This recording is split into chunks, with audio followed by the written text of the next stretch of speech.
Hello, everybody, and welcome back to my channel. It is your girl, the homemade foodie. Today, I'll be making a fried chicken cutlet and a rosé pasta. So, let's get into it. We have our ingredients here: chicken breast, tomato paste, shallots, garlic, pasta, and breadcrumbs. We're going to pound out our chicken breast so that it cooks evenly. And it also is going to tenderize it as well. We're going to get that seasoned up. I have some garlic powder, some onion powder, paprika, kosher salt, and some freshly ground black pepper that I'm going to season my chicken breast with. I'm adding a little bit of avocado oil, and then I'll get all of those seasonings rubbed into that chicken breast. As you can see, I have my breading station on the side of me. Once I get everything seasoned up, we'll go through steps 1, 2, and 3 to dredge our chicken cutlet before we get that fried off. So, first step in 1, 2, 3 is our flour. I got some seasoned flour. I'm gonna add that, and then we go to our step 2, which is our egg. We'll get that dipped into the egg all over. Be messy. And then we're going to last press in our breadcrumbs into our chicken breast. So just use some seasoned breadcrumbs. Go ahead and press those in. And then after I get that nice and coated, I do let my chicken breast set in the fridge for about 20 to 30 minutes before I fry it off. And that way that breading has adhered to the chicken very well and it's not going to fall off during the fry. So then we're going to get some oil heated up in a pan, our cast iron skillet there. And while we wait on that oil to heat up, we'll start our base of our rosé pasta sauce. So I have some shallot here. I'm going to get that diced up. And just a half a head of shallot is enough because I'm only going to be making one chicken breast. So just like one serving of pasta and chicken breast. I got 2 garlic cloves here. I'm just going to take off the jacket and then I'll get that diced up as well.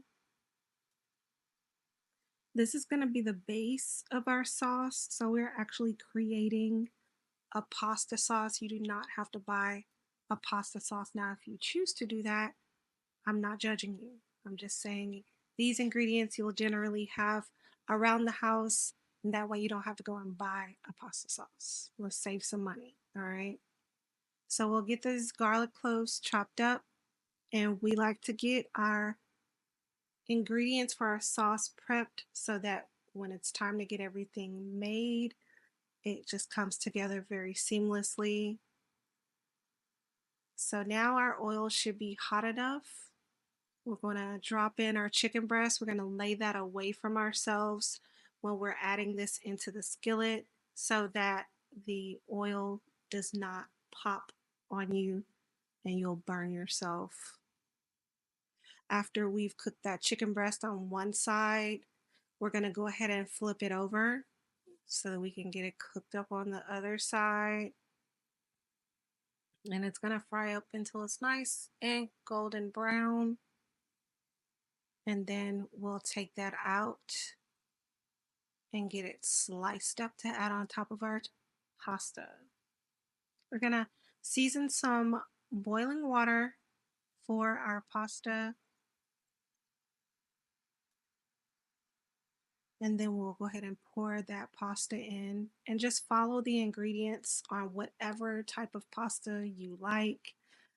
I used rigatoni and this package instruction called for 14 minutes, so that's what I did. I checked it after a few minutes, and then once those 14 minutes are up, I'll go ahead and drain that. Before I drained it, I did still some of that pasta water because that is one of the most important components to your rosé pasta sauce.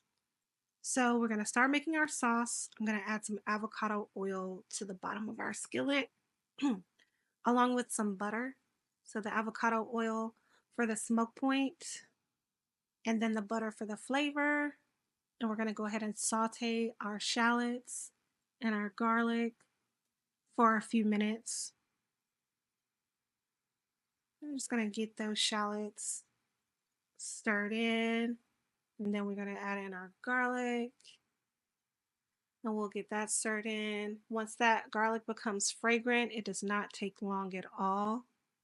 We'll go ahead and add in our tomato paste. We do not want to burn our garlic and shallots at all before we add that tomato paste in, because then you have to start all the way over. So we have some tomato paste here. I prefer to use tomato paste in a tube because I generally do not use all of it at one time, and it is easier to store that way. However, if you have tomato paste in a can, by all means, please use that. It's going to be the same thing. We're going to get the tomato paste worked into that fragrant oil and butter. And then we're going to start to gradually add in that pasta water. There is starch in that pasta water after it cooking for 14 minutes. That's going to thicken your sauce and create a sauce itself. So I'll pour in a little bit, stir it in, and then I'll go through that process about 2, 3 times before I'll add in the heavy cream. And after each time of adding that in, you just want to kind of vigorously stir it in so that everything kind of melds together. And it comes together pretty simple. There we go. More pasta water there.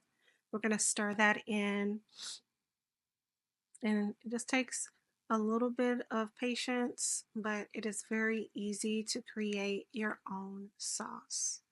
So we've basically created our own red sauce. We're going to get that seasoned up. I tasted it before I added in any seasonings, and just season to your liking. I added some garlic powder, some freshly cracked pepper, some kosher salt, and some onion powder. And just got that stirred in before I added in my cream. Then I'm going to add in the heavy cream, and this is going to finalize the sauce. We'll add that in along with cheese.